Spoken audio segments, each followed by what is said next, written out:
Yo, Tati Christina in the building, pulled up to DeCode. Want y'all to check out my single Cindy that's on my EP Bad Mom on all platforms. My Cinderella, it's gonna be alright. Hold your head up high. We can reach the sky. All right, we got Tati Christina on DeCode today. What's up? Tell us about your song Cindy. Okay, let's see. I actually wrote Cindy on some sad shit. Like, it was one day, my dad calls me, and he just like, why don't you just write a song expressing, like, how you really feel, what's going on at the house, and, you know, so really, honestly, Cindy was actually a little sugar-coated. I really want to make a part 2, because y'all really didn't even get the real spill. Did you feel like you held back on this song? Yeah, I did. I was really trying to make the song instead of really putting my feelings into it. So I was trying to rhyme instead of actually really tell the full story. So, yeah. So, like, what was going on in your life at the time that inspired the lyrics and the meaning behind the song? I was going through tough times with my baby dad. Living with my mom, you know, grown 23, still living with my mom. It was just like 2 queens and 1 castle. It wasn't really working. So there was just a lot of overwhelming feelings, like driving me insane type shit. So yeah.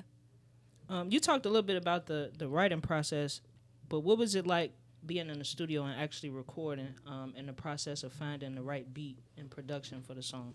Oh, okay, look, this is what's actually cool about the Cindy beat, because if you listen to it, it sounds like the person is saying, ooh, my Cinderella. So I came up with, I'm like, ooh, my Cinderella. It goes right with it. So that was perfect with the words. But the recording, I ain't gonna lie, I was a little insecure because my voice right now, I'm trying to find my sound. I'm trying to, you know, be more secure with my voice and how I sound. So it was a little difficult, but we got it. We got it done. So is that what actually inspired the title for the song, Cindy? The beat itself, or did you have that title already? It was already in my head. I already when I went into writing it, I already knew what it was about to be about. For sure. So one of the lines in the song that I like a lot is you said, when she's alone, she's at her best and do not disturb. What does it mean for you to be in, like, your personal place of peace? Describe what that is for you. My personal place of peace, that would be, like, literally, I feel like nothing can bother me when I'm to myself. Like, that's when I don't really know how to express myself for real, but when I'm to myself, I can be in my thoughts, and I just let the thoughts flow back and forth. Whatever just comes out, you know. So being at peace is just like vibing to myself, trusting myself, listening to myself, enjoying myself. Like, it's a little more focused that way too, like as far as like the energy, knowing how to preserve your energy. Definitely. And just like really being self-aware of who you are. I feel like a lot of that comes with spending a lot of time with self. Definitely. Would you consider yourself more of an intro or outrovert? Introvert, definitely. But I'd say both. Yeah. I fucks with both. Like, I have my moments. I'm a girl, you know. I have my moments, definitely. What does it mean, you think, for a woman to know her worth? A whole fucking lot, if you ask me. Like, if you don't know your worth, you just gonna take whatever somebody give you, you know. So stand 10 toes with that for sure. Yeah, because one of the like the overall themes I got from the song was kind of like just like I said, being self-aware and knowing who you are as a person. How was that journey of like finding yourself, or do you feel like you're still finding yourself at this point in your life? Yep, I want to say that EP actually was the start of Tati. You know, like I'm like fuck what people gotta say. You know, like get into your bag. Think about you, how you feel. You know, so definitely. So another part of the song that I like was a lyric I took from. It says, "I know it seems like she's got it all together, but deep inside she's hurting with the urge of feeling better." In a way that kind of relates to what you just said as far as like the journey of what it took to find yourself. So like, how do you think that line itself relates back to the story of Cinderella? What was the line? The lyric where you said, I know it seems like she's got it all together, but deep inside she's hurting with the urge of feeling better. Okay, so yes, that is like, that goes back to the whole reason why I wrote it. So like, I look like I'm doing this studio shit, or I look like I'm I am. I'm dropping the music. You Ain't no definitely look are. like it. I'm dropping the music. I'm taking care of my daughter. I'm taking care of Tati. But it's so much on the inside. It's like, I just feel like I need a break, or I want to scream, or it's so much. It's so much work behind something that looks so simple. So Yeah. definitely that. It's always more than what meets the eye. Absolutely. Uh-huh. But that part I don't really have to show. You know, Right. This is what I want people to see. Well, in a sense, they see it when they see you, because everything that you go through, everything you experience, whether you like broadcast it to people or not, it still takes a huge part in the development of who you are as a person, how you communicate with people, I fuck with that. how you feel about different ideas in life. So I think people still feel it without having to know too much of your personal. So like, how was it developing the video concept for the song? My sister came up with it because, for one, let's just talk about Cindy, the title. You would think, well, her name is Cinderella. That's her name. But Cindy is more of a, she hood, she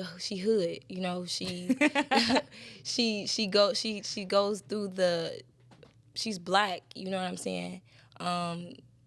She's cultured, like her culture is black, you feel me? So she goes through the poverty and like she don't got as much, or she's, you know how black families are, you can't really communicate, you hurting and just that. So my sister came up with the black dress, the black dress came up like, because Cindy could have been in that white flowing, Cinderella, white flowing, foot cute and shit.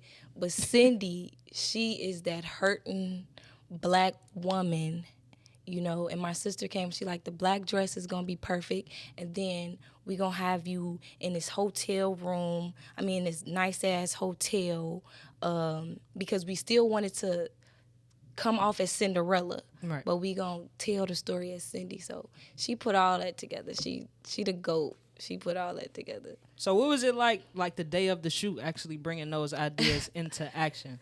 We went as we went. Like, that's all I can say. We went as we went. Like, the cry. If you would see, was crying. The black on my eyes. We did that scene last because we got to figure out how the fuck, because I couldn't cry at the time, so we had to figure out how the fuck I'm gonna put some black liner down my face. So we just went as we went through the thing. Layla, my daughter, came up with ideas.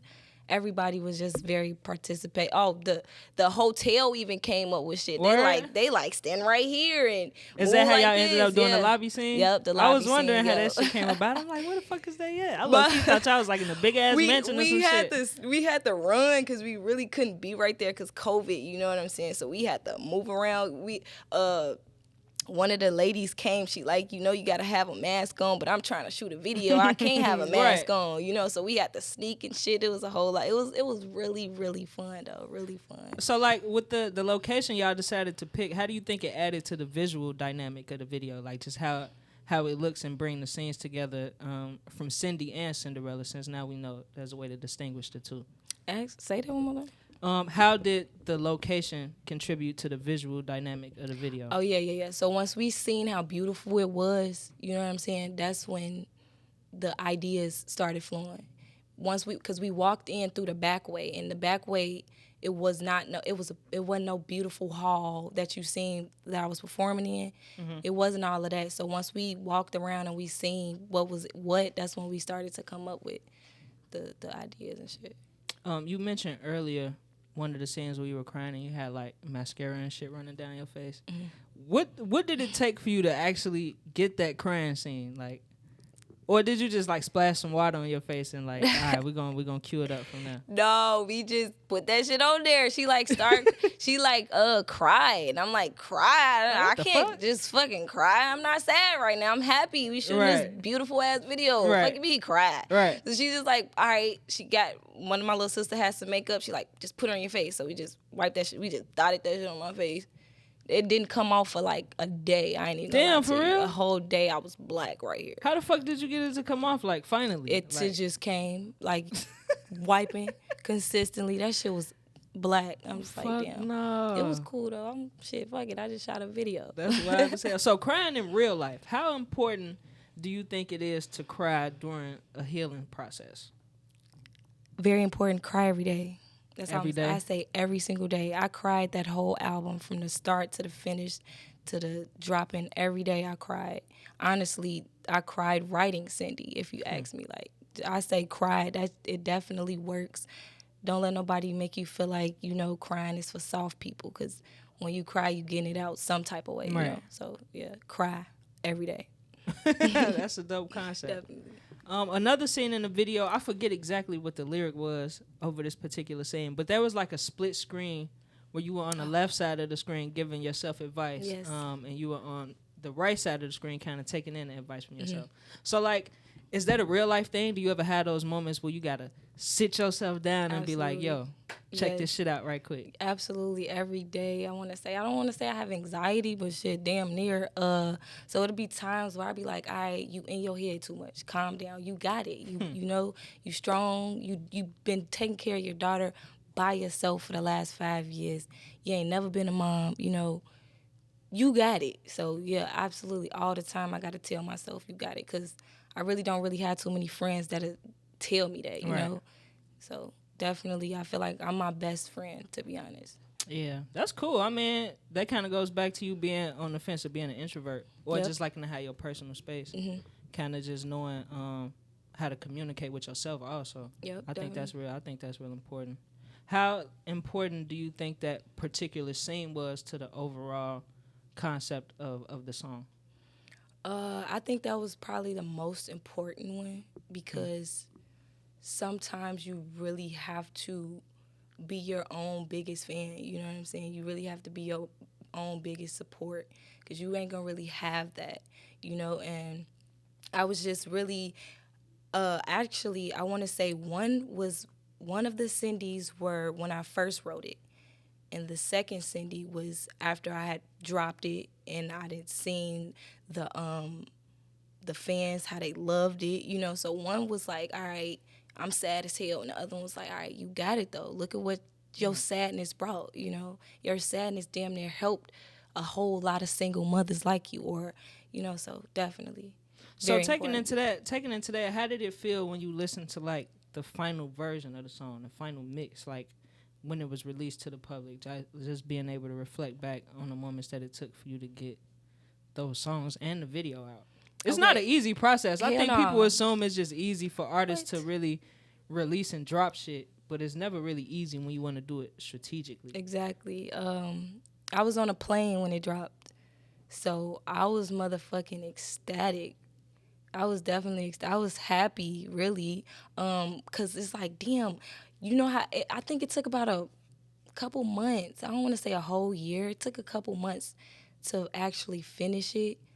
So when it was done and I was on a plane on my way to LA, I was fucking like, thank you. I was just thankful, really, at the time, really. Still insecure. I was still insecure, but I was thankful at the same time. The song is dope as fuck though. Dope as fuck. I know. I heard Rod Wave say he like every time I drop, I delete all my social medias, because it's like, shit, you never know how people gonna react to it, you know. Yeah. Do you make songs for people to react, or do you make songs kind of just for your own expression? My own expression, and then whatever just happens. So that's pretty much why I be a lot of insecurity going on, because it's me, you know. Right. So people might not understand me or take me, you know. So definitely. When you actually listen to the song, what color do you think of? I feel like music and colors relate, so I like to ask people like, What color when I listen to that? Let's see. Shit, what's a nice color? color, I want to say blue. I'm going to look at blue because blue is sky, you know, and sky is the damn limit. So I want to say blue, definitely. Yeah, I'm going to look up something. I'm going to see what's the symbolism of the color blue. All right. It says the color blue represents both the sky and the sea and is associated with open spaces, freedom, intuition, imagination, inspiration, and sensitivity. Most definitely blue. For sure. It's blue. I hear a lot of that in the song. Then I was definitely gonna could say take away pink because that's my favorite color, but blue definitely is it for sure. I definitely fuck with blue, especially, you know, like listening to the song and watching the video. It was definitely moments of inspiration in the video, like how we talked about the split screen scene. It was moments of freedom. Just it felt like taken through a process where you were able to release, definitely know, certain shit that might have been weighing on your shoulders type shit. So I definitely fuck with the color blue. So the last question I want to ask you, when people listen to the song, what do you want them to take away from it overall? The words I said, oh, my Cinderella, it's going to be all right. Keep your head up high. We going to reach the sky, you know. I just really want not just women or, you know, it's not even about a sex thing. I just want people to know, like, no matter what, the sky will shine, you know, the sky will be blue, you know. You as long as you live, you got another chance to go hard, go chase after your dreams. Don't let nobody put you in a box, you know, because a lot of people, they don't really know. So they'll try to tell you that your dreams are too big or they too small. So I just say, no matter what, it ain't going to be easy. You know what I'm saying? It's hard to quit and it's hard to keep going. I'd rather keep going because I'm going to get something out of it, you know. So definitely just keep going, keep pushing, keep working, keep grinding, and everything gonna, you know, turn out. All right, for sure. Yeah. Tati Christina, we appreciate you coming through. Definitely. Thanks for having me. Thanks Cindy. for having me. No problem. Yeah.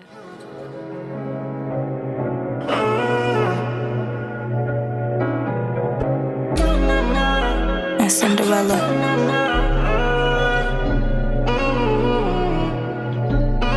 So here's a story about a very pretty girl who felt so super lonely in this